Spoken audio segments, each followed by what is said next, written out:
Mwana w'inkuba. Ntamureze. Gasongo. Uracahari. Ndahari kwe. Yisirabika. Ahora yewe none gashaka. Naraho nyene mu karere kweri niko ndapita kweri. Muhira. Sana gose. Ko arahetse imisi nyinshi we ntakubona kweri. Nari narazamye wangu. Misi cyane gose. Abo je naguma mbaza ati mbasha tuzora. Na piyo nari naramutumye. Azokundonderere nyene eba. Gabo mpo. Uze tuvugane ko ngo twavugana. Mino misi nahivise ikintu Mbega abatabisha. Gabo wangu, je numva umenga ubwenge kweri butari kugira. Asha nkondondera haka kwa dusangira kera. Ngoma nabishije rero. Gabo wa. Kanda kubwiye ugenda kundondeza zakamogi kwa dusangira kera. Nenda kwaje Ivyo kumbaza byishimo wangu. Wanzu nyereka ahantu kari. Banzu nyishuri, banzu ngiye kwanza nagenda kubaze hamuranyishuri. Ivyo bintu bacabirimo. Ubuzima bwacu Kubera ari ubundi buzima busendije. None nk'ubu wangu. Ngira ngo umutwe warawutakaje. Utakara gute. None ko kera wari wugurutse umutwe uyu munsi nyene ukavugize ukaba wugaye. Ahubwo rero urugurutse cyane gusumvya na kera. Oya arabashaho nyerekaho ko bakari. Oya umbize nagutera inkuru. Navuga yuko bijya bikira ubuzima bwawe. Hamwe ngo manakubwira ubundi buzima. Hari ubundi buzima usomba burya. Ntabwo bwo. Sanga ubwo mbwira inkumi wangu. Oya. Nayi inkumi ari sawa, mugazizo ngo mandakubwira. Barira basi nakubwira ubundi buzima rero. Yego kwiri. Hari ubuzima bwatanzwe rimwe ku musaraba. Ko musaraba. Ya misaraba tuhora tubona mu itongo. Apani ijya isumba bijya. Kuko umwana w'Imana yaraje mu isi. Ijambo ry'Imana ribivuga uko urukundo Imana yakunze abari mu isi ubu nibwo rwatumye umwana wawe w'ikinege kugira ngo umwizera wese ntapfe rubi ariko ahabwe iki ubugingo budashira. None wangu bisobanurwa ngo umwana w'Imana ngo acahe bisongo. Mwana w'Imana gumanwa isongo wangu. Eka kungayisha tugende. Ariko mba wigirisha ibintu byinshi. Hari ibintu bicavuza muri society cyambere urabizi. N'amaso ko atahinda. Ne kugumuvira kwanza Rega wangu. Rega jengo manda guha ikintu kizotuma utazosubira no gutusha kuri ivyo bintu uri kuri iyo. Uvuze ngo ngomba naguha ikintu kizotuma udasubira no kwiyumvira ivyo bintu. We wangu we warapeputse. Ese napeputse akugende mukuru. Nawe nkeneye kuja muko kuri ndugu yani. Komo. None nubizi kera basi ko twara tukiri kumwe. Basi nyimba wase kunyereka. Wase kunyereka. Reka manze nakubwira. Wewe vuga hamanigire. Oya nugenda. Hamanigire wewe ivyo bindi. Wewe wafashe amandi nakubwire. Nakubwiye. Kandi vyiza kumviriza. Vuga basi numve. Nakubwiye ati ari ubuzima bwatanzwe ku musaraba umwana w'Imana araje mwisi. Ubuzima bwatanzwe ku musaraba. Imana ubwayo yaremeye umugambi wo kuza kuducungura. Uwo musaraba banzu urindire wo kutumara iyo nyota y'amatabi y'ivyo bindi bintu byose uri kuri yumvira. Ivyo byose kuravuga numva. Ivyo byose wonyumviriza byo babiheze. Rega ufise ikibazo ko rudashaka kumviriza ngo wakire ubwo buzima. Kandi ntusubire kuvuga banzu urinde kwanza mbaze mpeze. Kwanza ari kanicare. Ahubwo tuticaye nanje nabavuga. Kanicare hanyuma ndabi. Antumaye umwana. Umbwire ivyo bintu kweri je ndavyumvirize kweri. Mbiriza shafere. Kefa. Mbirize kefego. Kugira ngo abe uboneza ngakisi afise amahoro. Sikuva ngo itabi ryo guha amahoro. Sikuva ngo inzoga zo guha amahoro. Erega muhungu. Erega umutwe wawe uguma wirukanga bandavyo by'amashida yose. Irano by'amashida yose muhungu nkubu wanyishe. Erega n'ubundi naho urironka karinywa. Nejo amashida uzoyamana. Mugo je ibi bintu ngoma nakubwiye n'ubuzima buzotuma atashida usuragura mu mutwe. Kira mugihe. Abakoze kandi rero naho utagafata. Wagumanye umutima w'urukundo kweri. Rega unakiriye urukundo. Wakiriye urukundo. Kana ukwiye kwakira urwo rukundo. Ko rukundo nakubwira ati ijambo ry'Imana rivuga ati ngo kubw'urukundo Imana yakunze abari mu isi niko gwatumye itanga umwana wayo kinege. Kubw'urukundo Imana yakunze abari mu isi. Yakunze abari mu isi. Kandi nawe wari urimo na je nari ndimo. Frere ibi maze kuvyumviriza nange naciye mpinduka. Kandi byaciye byo. Je na mama aranyanka. Akwanka kubera. Kandi ari we yankuye mu nda. Mugabo ugomba uhitana umuntu nyene. Mama we nakwanka. Mama we nakwanka. Ahubwo we uraraba neza ko atari uri kuri ibi. Kubera we uri ko uhusha inzira nziza uza gufata iyindi nzira mbi.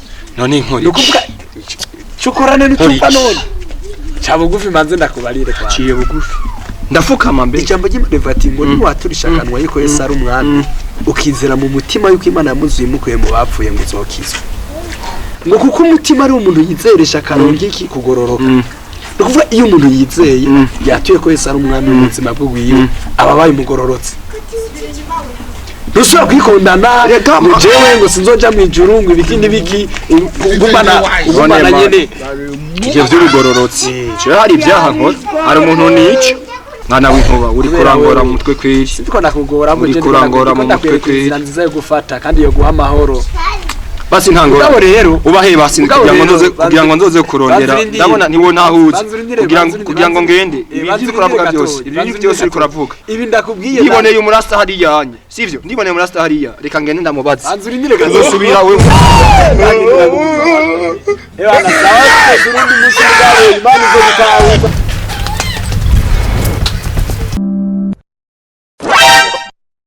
You be mumu. You think say they wise? You are a mumu man. Oh mwami Yesu ndagukunda cyane. Hallelujah. My God. Nime. Oh, siya. Uri Mesia. Nime. Utazi mameze gutega abantu. Kama siyo wewe yugusimbaniye. Oh mwami Yesu arakoze kuza mwisi akoze kumuza kumba ubuzima bwawe ubayeho nganje mu mpemu yanje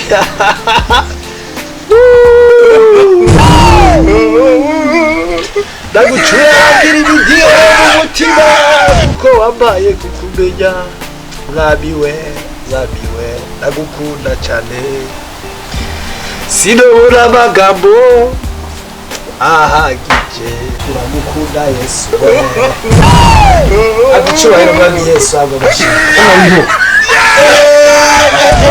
ndakubonye kwe haleluya Yesu ashimwe tamutsa neza wowe twaje kubona mu kanya kwe Yesu ashimwe cyane nje gusenga kuko urabona bijya mugabo hari ubuzima mu mana kandi rero ikintu kinzanye nagiye kurondera akagwara umuti mugabo nabuze mugabo nagiye ndiyumvira bya bintu wambwiye ngo byo kwakira ubuzima nubwo buzima amani urabu haleluya gucubahiro mwami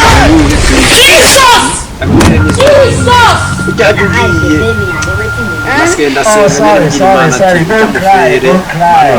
sengera abantu birenganira kure nivyo bibaho gute sengera abantu birenganira igituma tubasengera ni kugira ngo nabo baze binjire mu bwami bw'Imana kuko ubwami bw'Imana burahari kandi abantu bose Yesu yababwiye ati amajambo mbabwira ni mpemu n'ubuzima burya nanje gashobora kandi amajambo mbabwira ni mpemu n'ubuzima burya nanje ngiriko ndakubwira ajya amajambo gabi mpemu ndazifise kandi n'ubuzima ndabufise yego ndavyumva ndabizi mugabo ngiriko ndakubwira ajya amajambo yarimwe ubushobozi bitotuma udasura kugaruka kundondera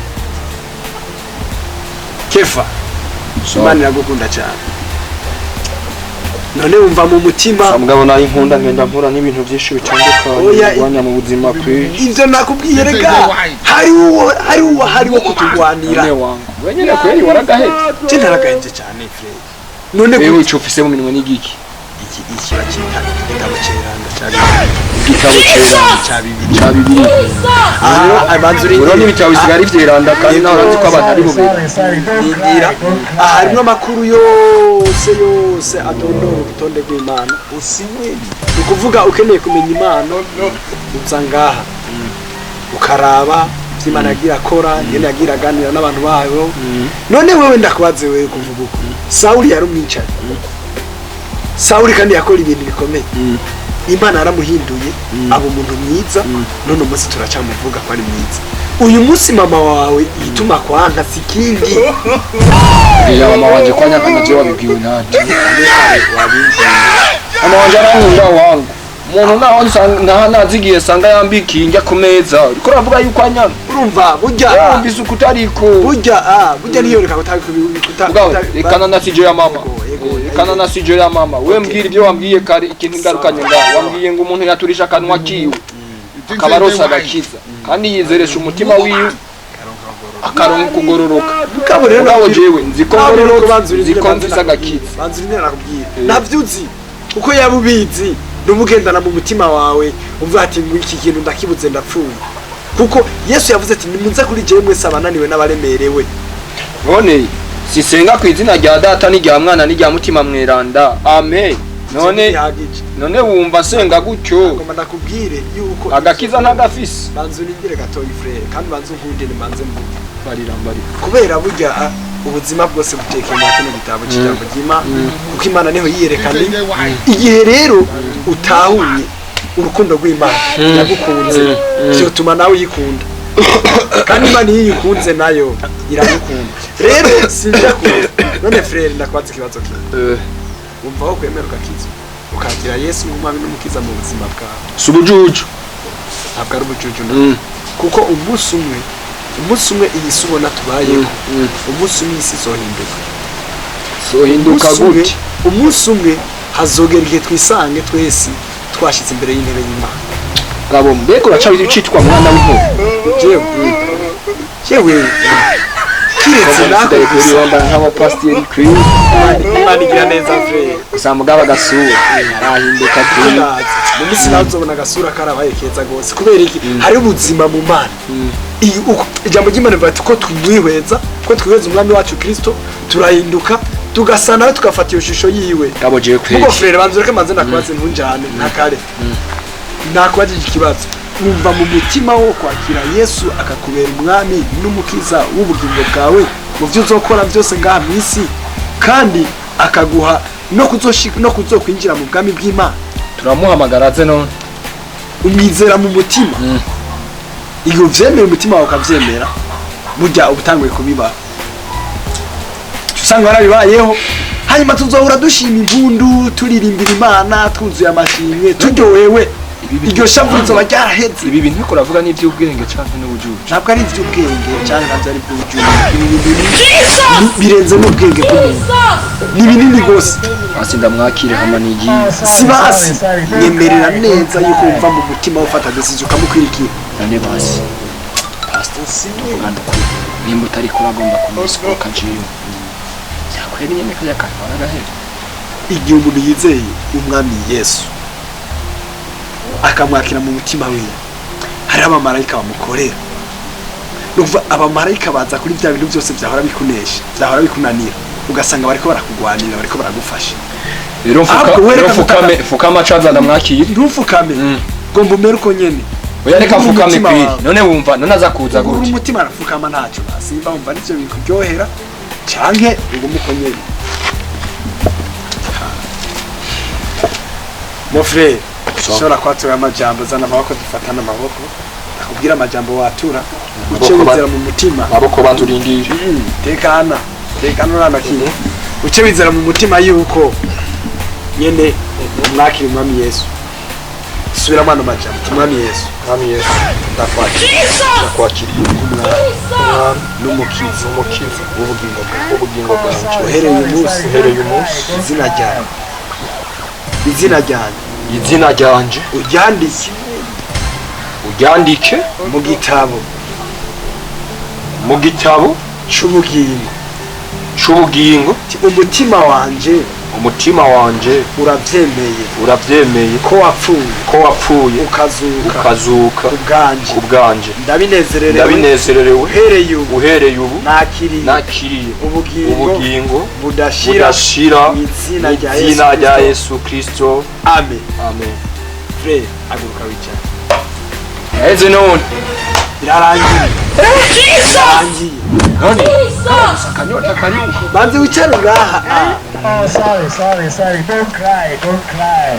Yesu azokumana inyota yose ibya bintu byose byahora bikunaniza nitwahura uwundi munsi uzoshingira intahe kuko ubugiye kubigishinga naye cya Yesu Kristo. We nta nawe ukifise kwawe nta bintu byo gozo bukimbwiye uzombwira ibya Yesu kubera we Imana nikibona wewe ibona umwami Yesu.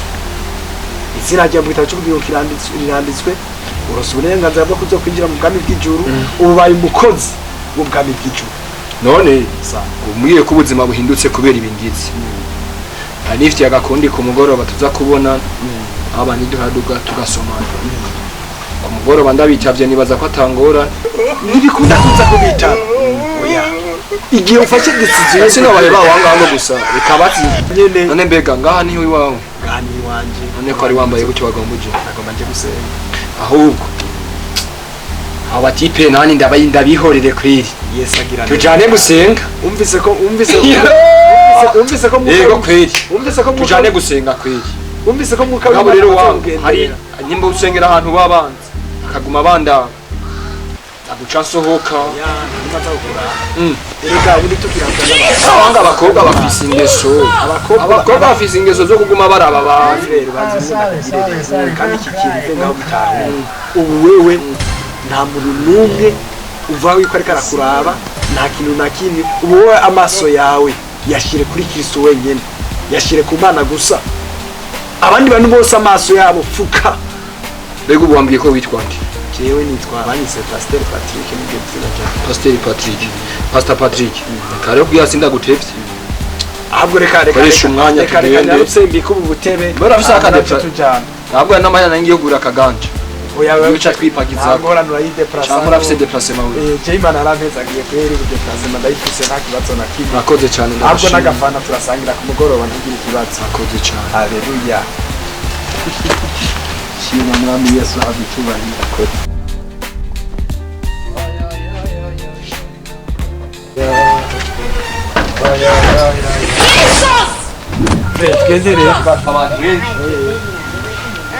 Oh, sorry. Don't cry.